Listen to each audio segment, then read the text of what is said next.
All right, let's go.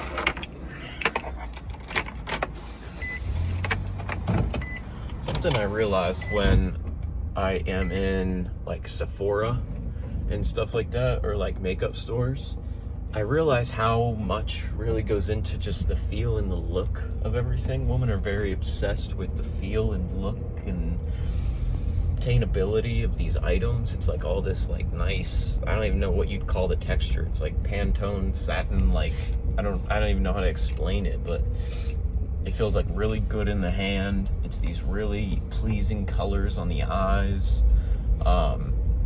Women just eat that up. I mean, they love that. And then I looked up, because I know how much women spend on cosmetics. It's like just one of the biggest industries. And it's a $700 billion industry every year globally. $700 billion. And then, you know, I thought about waste. So I thought about, you know, like trash, you know, plastic trash, stuff like that.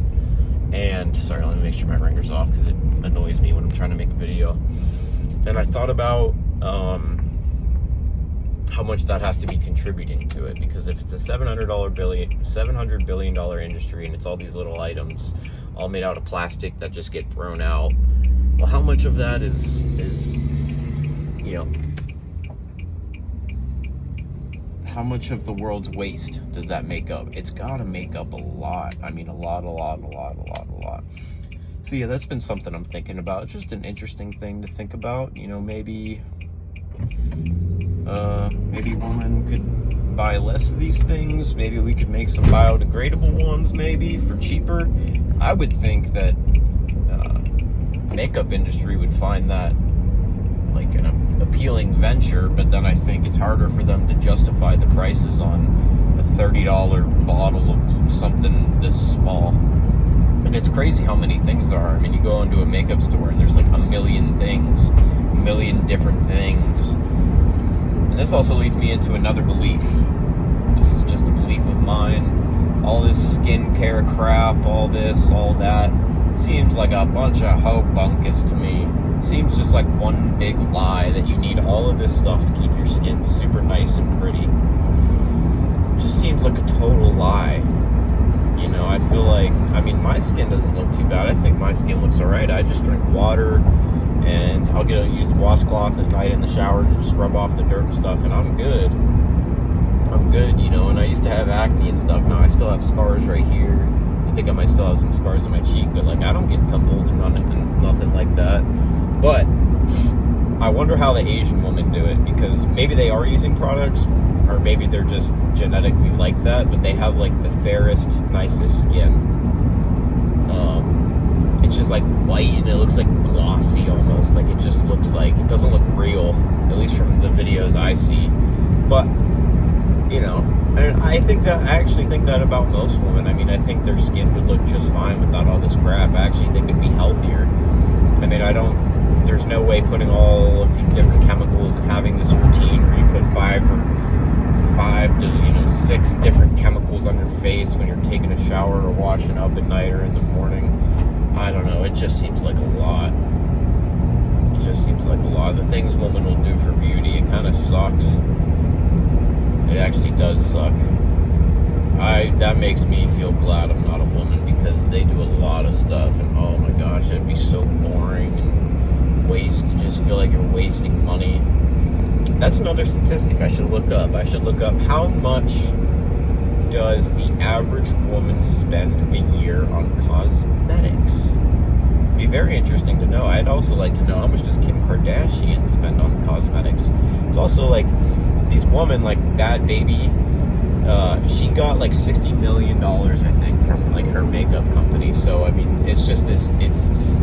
It kind of flies under the radar, business, money making wise. But these women make insane money from cosmetic products because they just get a name behind it, and it's like girls want to buy it. They want to try it. They want to buy it.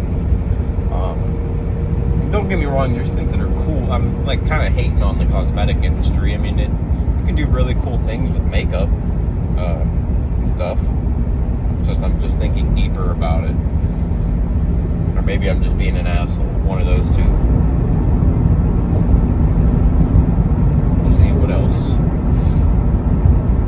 Oh yeah, this thing right behind me, that thing right there, that thing with the purple handlebars, that is a very interesting scooter that I got from Goodwill for about $7.50. Just ran a red light. No, I didn't. That's fake news. It's fake. I made that up.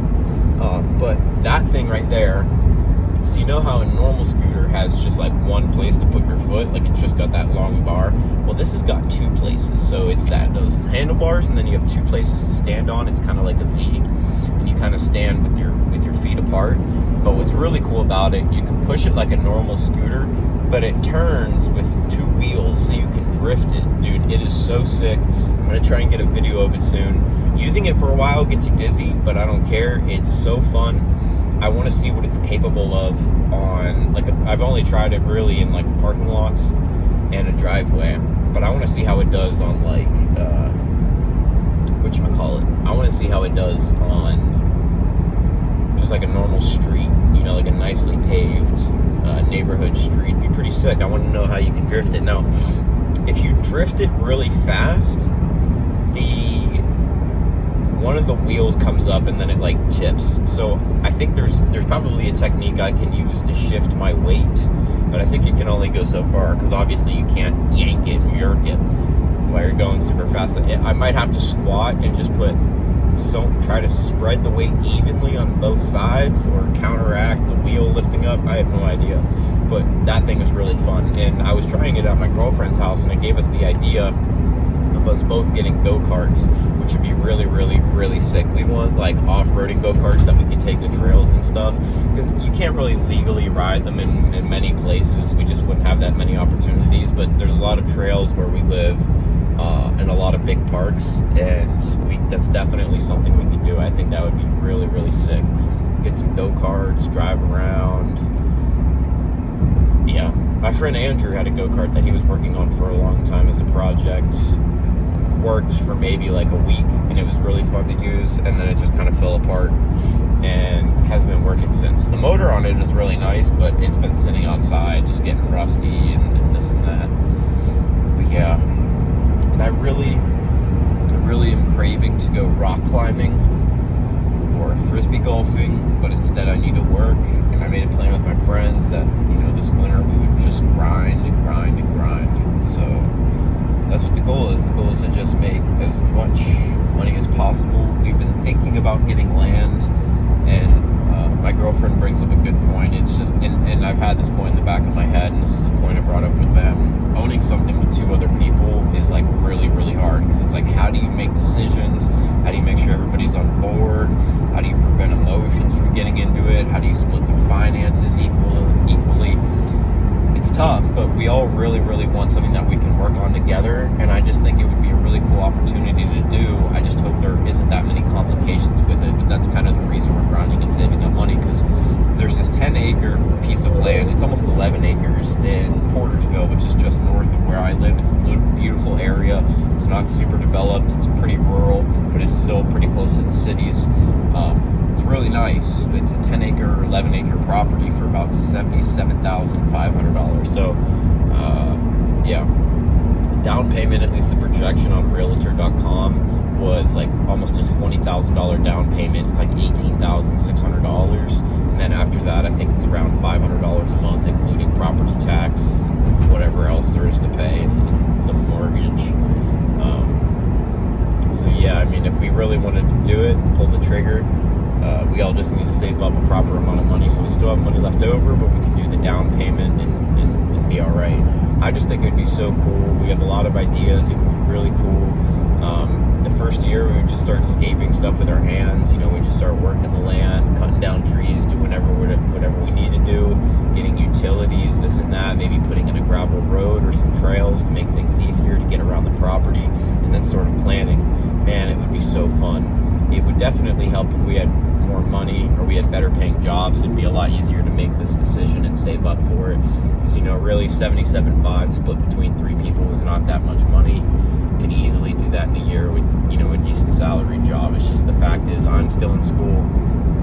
Thomas just started a new career at this place. He just got a raised salary. Sorry, I'm kind of giving up private information. And Jackson knows how to do audio engineering, audio setups and stuff like that, so that's kind of his thing. But he's trying to find an avenue he can make money in doing that he enjoys and likes. It's just tough. Music is like a tough industry. He moved back home from Nashville, so now he lives in Pittsburgh. So now it's kind of like the opportunities are far and few between compared to Nashville.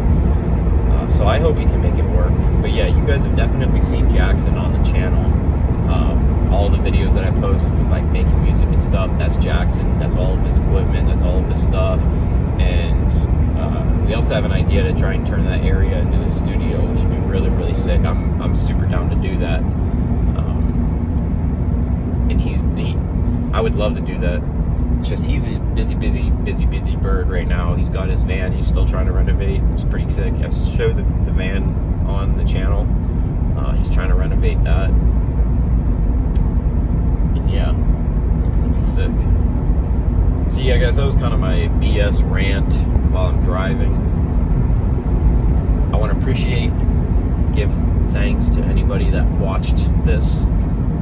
I don't think a single person is going to get to this part in the video. If you do, comment, and I will remember you. But yeah, guys, thank you very much for watching. I appreciate all of you. I appreciate all of my subscribers, all of my viewers, trying to help me make my dream, a dream, come real.